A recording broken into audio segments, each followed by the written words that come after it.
اللہ کی عظمت ہے، اللہ کی بڑائی ہے۔ فجر سے پہلے اس عمل کو نہ چھوڑا کریں۔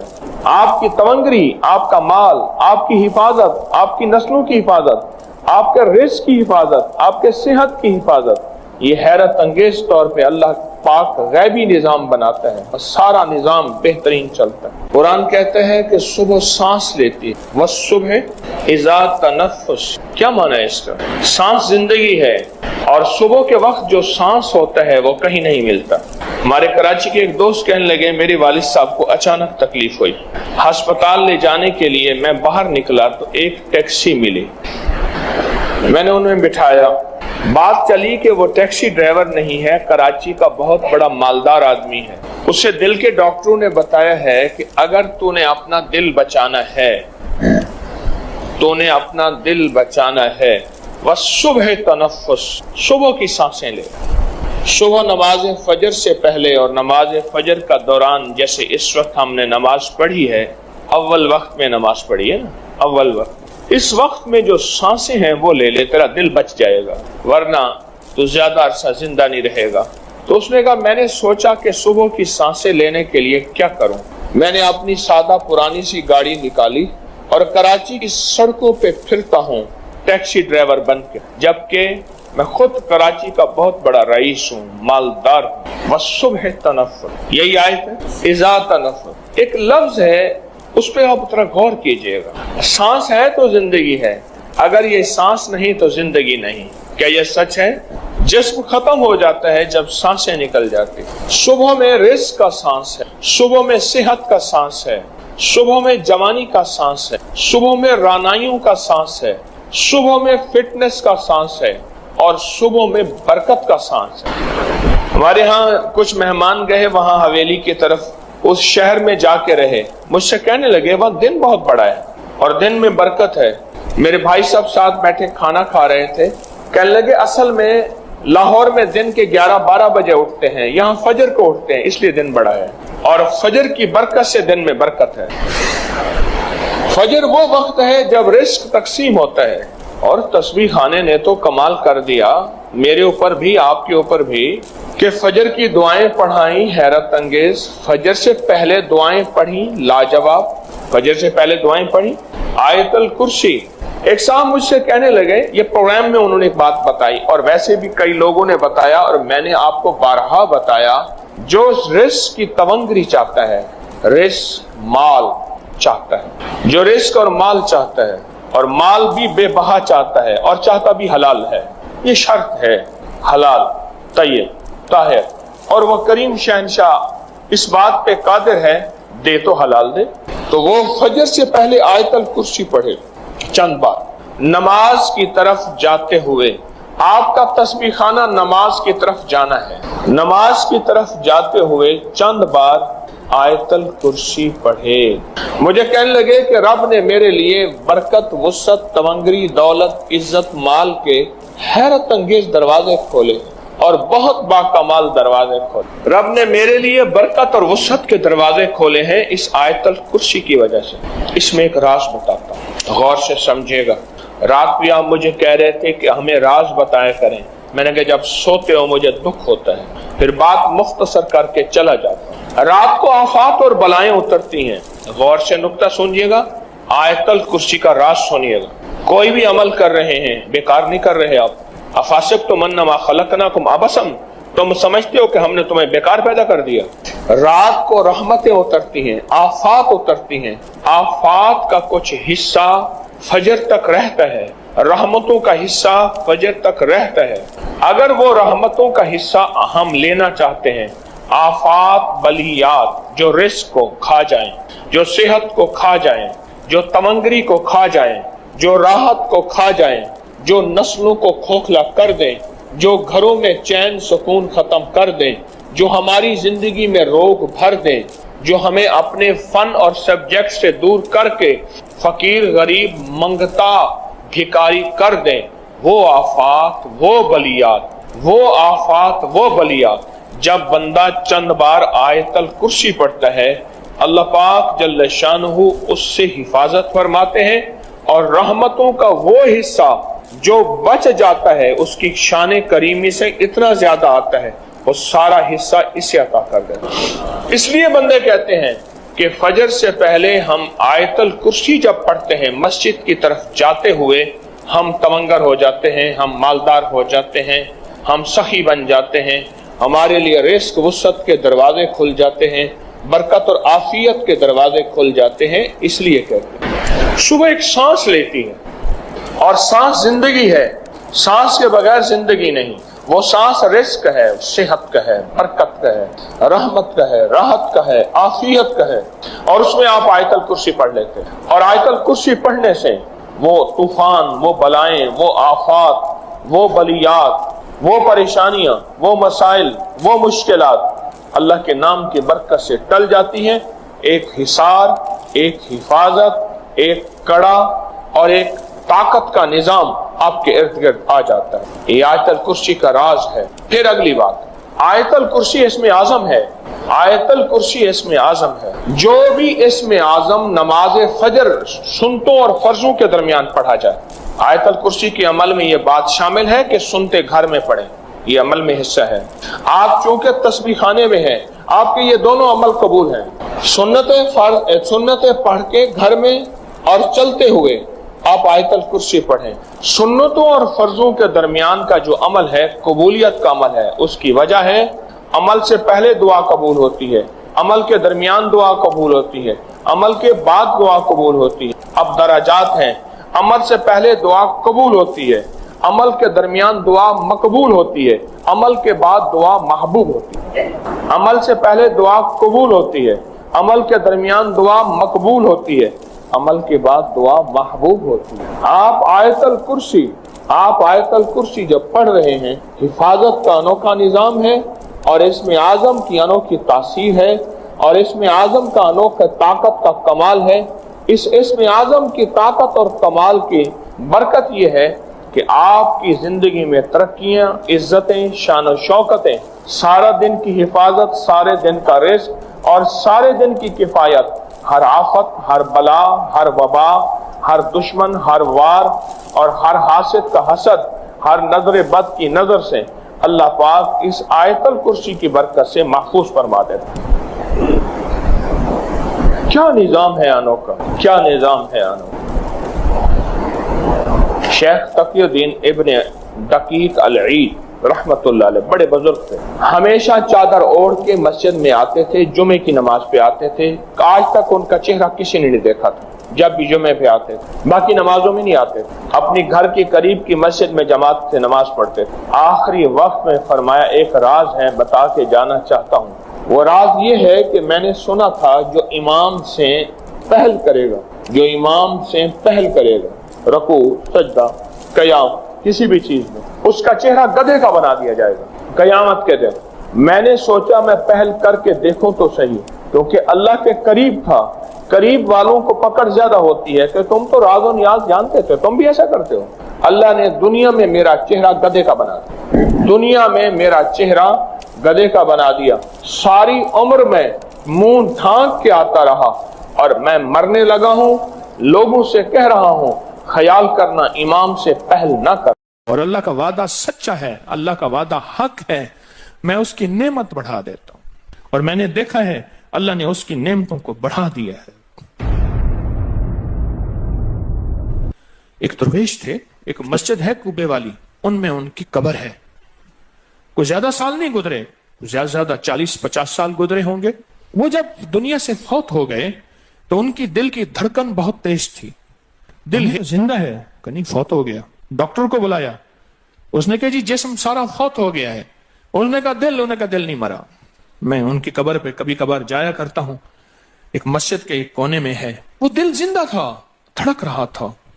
آخر طے ہوا یہ دل زندہ ہی رہے گا، اس اللہ کی امانت کو لحد میں پہنچا دو. وہ دل زندہ کیوں تھا؟ اس شخص کے، اس درویش کے کچھ معمولات ہیں، میں بتاتا ہوں. وہ کبھی وضو کا پانی ضائع نہیں کرتے تھے، وضو اہتمام سے کرتے تھے، تھوڑے پانی سے وضو کرتے تھے، مسواک استعمال کرتے تھے. وہ ہر وقت بندہ ذکر کرتا تھا، اور کبھی سورت ملک نہ پڑھی ہو اور سوئے ہوں، سورت ملک یاد کی، پھر یاد کی، پھر یاد کی سورت ملک. اور کبھی اور درود پاک کا اہتمام کرتے تھے، لیکن پڑھتے کیسے تھے؟ آج ایک درود پاک پڑھنے کی ادا مجھ سے سیکھ لیں اور مجھے سکھا دیں، ہم سب سیکھنے والے ہیں۔ رسول اللہ صلی اللہ تعالی علیہ وسلم کا، میرے کملی والے کی اداؤں کا استحضار کرتے ہوئے، میرے حضور کی وفاؤں کا، میرے حضور کے احسانات کا، احسانات ساری کائنات کے جتنے بھی ہیں ان کے احسانات ہیں، میرے حضور کے جو احسانات ہیں ان سے بڑھ کے کوئی احسان نہیں۔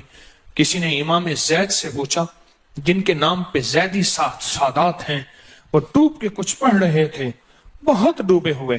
کسی نے پوچھا کہ آقا کیا پڑھ رہے تھے؟ فرمایا درود پاک پڑھ رہا تھا۔ اور پوچھا کہ حضرت یہ ڈوب کے کیا؟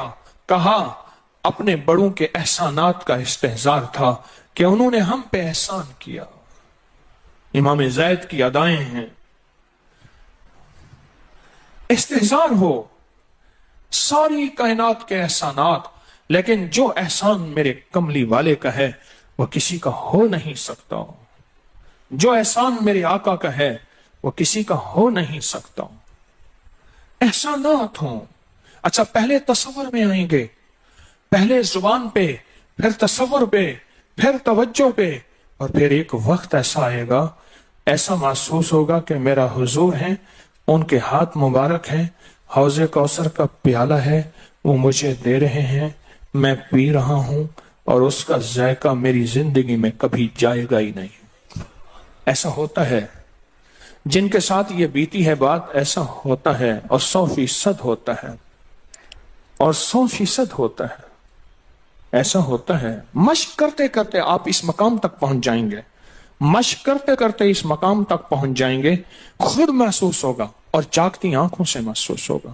اور مشق کرنی ہے حضور کے احسانات کو سامنے رکھ کے، ایک تسبیح درود پاک پڑھ لیا کریں زندگی میں، روز ایک، چاہے زندگی یعنی دن میں کسی وقت بھی صبح شام پڑھ لیں بہتر ہے، ورنہ ایک تسبیح ایسی جس میں حضور کے احسانات ہوں کہ یا رسول اللہ آپ کی برکت سے آج میری پیشانی سجدوں میں ہے، یا رسول اللہ آپ کی برکت سے آج میں آپ سے مانگنے والا، آپ کے رب سے مانگنے والا ہوں اور اس کے غیر سے مانگنے والا نہیں ہوں، یا رسول اللہ آپ کی برکت سے میں قرآن کا حامل ہوں، سجدوں کا حامل ہوں، نماز کا حامل ہوں، اور آپ کی برکت سے یہ ملا مجھے نیکیاں، یہ عبادتیں، یہ سعادتیں، یہ راحتیں، یہ رحمتیں، یہ برکتیں، یہ خیریں ملی، یا رسول اللہ آپ کی برکت سے۔ ایک تسبیح ایسی ہو جس میں میرے آقا کے احسانات کا سخت ترین تصور ہو، سخت ترین خیال ہو اور سخت ترین استحضار، ایک تسبیح ایسی ہو۔ اچھا پہلے یہ تصور میں بات آئے گی، پھر تصور بڑھتا چلا جائے گا، پھر یہ تصور ترقی کی راہیں اختیار کرے گا، پھر یہ ترقی اور آگے بڑھے گی، بڑھتے بڑھتے ایک وقت ایسا آئے گا کہ احساس ہوگا کہ حضور سامنے تشریف فرما ہے اور میں آقا کے قدموں میں بیٹھا ہوں۔ آنکھوں سے، جاگتی آنکھوں سے جلوے نظر آئیں گے، جاگتی آنکھوں سے نقشے نظر آئیں گے، جاگتی آنکھوں سے دیدار مصطفیٰ نصیب ہو۔ کئی درویش تھے، کئیوں نے کہا ہمارے لاہور میں شادرہ ہے، وہاں ایک صاحب تھے، کسی درویش کے پاس گئے، اس نے کہا جی مجھے حضور کا دیدار کرا دیں۔ فرمایا آنکھیں بند کر، آنکھیں بند کر کی تو اس دم اس کی جھٹکے سے آنکھیں کھولی، کہا اللہ کی قسم میں نے حضور کا دیدار کر لیا۔ جاگتی آنکھوں سے آپ آج فیصلہ کریں، ایک تسبیح درود پاک کی پڑھیں، صبح شام پڑھیں، 12 تسبیحاں پڑھیں، 16 پڑھیں، 100 پڑھیں، 1000 پڑھیں، لاکھ پڑھیں روزانہ، لیکن ایک تسبیح ایسی ہو جس میں حضور کے احسانات، حضور کی شفقتیں امت پہ، حضور کی محبتیں امت پہ، میری کملی والے کی عطائیں، شفقتیں، مہربانیاں، کمالات، احسانات، اس کا تصور کرتے ہوئے پڑھیں گے۔ پہلے تصور نہیں جمے گا، پھر آہستہ آہستہ یہ تصور توجہ میں تبدیل ہوگا، تصور توجہ میں تبدیل ہوگا، پھر یہ توجہ دھیان بن جائے گا، پھر دھیان اعتقاد بن جائے گا، ایقان کہتے ہیں جسے، پھر ایقان یقین کی شکل اختیار کرے گا، جب یقین بنے گا نا پھر ایسے اللہم صلی علی پڑھیں گے اور صلی علی کے سارے نقشے سامنے آ جائیں گے، صلی علی کے سارے نقشے سامنے آ جائیں گے، ساری کیفیتیں سامنے آ جائیں گے۔ ایسے لوگوں کو سنو جو فائدہ ہوتا ہے وہ طی الارض حاصل ہو جاتا ہے، ایسے لوگوں کو طی الارض حاصل ہو جاتا ہے۔ طی الارض یہ ہے کہ اللہ کے بعض اولیاء بندے ایسے ہیں وہ پہلا قدم اٹھاتے ہیں تو دوسرا قدم 1400 میل کا ہوتا ہے، پہلا قدم کے بعد جب دوسرا قدم وہ 1400 میل کا۔ طی الارض کی آج میں نے آپ کو بنیاد بتا دی، وہ میرے آقا کی محبتیں اور میرے آقا کے احسانات اور میرے کملی والے کے احسانات کا تصور کر کے استحزار قلبی، استحزار لسانی، یہ پڑھ کے درود پاک پڑھیں، زبان سے درود پاک پڑھیں قبول، بے دہانی سے پڑھیں قبول، درود ہے ہی ایسی عبادت، بے توجہ سے پڑھیں قبول، مصروف زندگی میں پڑھیں قبول، وضو پڑھیں قبول، بے وضو پڑھیں قبول، پر ایک تسبیح کوئی ایسی بھی پڑھ کے دیکھ لیں جو میری آخرت کا سامان بن جائے، اور دنیا میں مرنے سے پہلے اللہ میرے دل کی آنکھیں کھول دے، چہرے کی تو کھلی ہیں، اللہ دل کی کھول دے۔ ہاں، دل کی آنکھیں جس کی کھل جاتی ہیں وہ زندگی میں کامیاب، دنیا میں کامیاب، عزتوں کے تاج، شان و شوکت کے تاج، جس کی دل کی آنکھیں کھل جاتی ہیں وہ نامراد بھی ہے نا تو بامراد ہو جاتا ہے۔ اور جو بندہ حضور کے احسانات کے ساتھ ایک تسبیح درود پاک کی پڑھے گا وہ نامراد سے بامراد ہوگا۔ اور بامراد کیسے ہوگا؟ ذرا غور سے سنیں۔ بامراد کیسے ہوگا؟ ذرا غور سے سنیں۔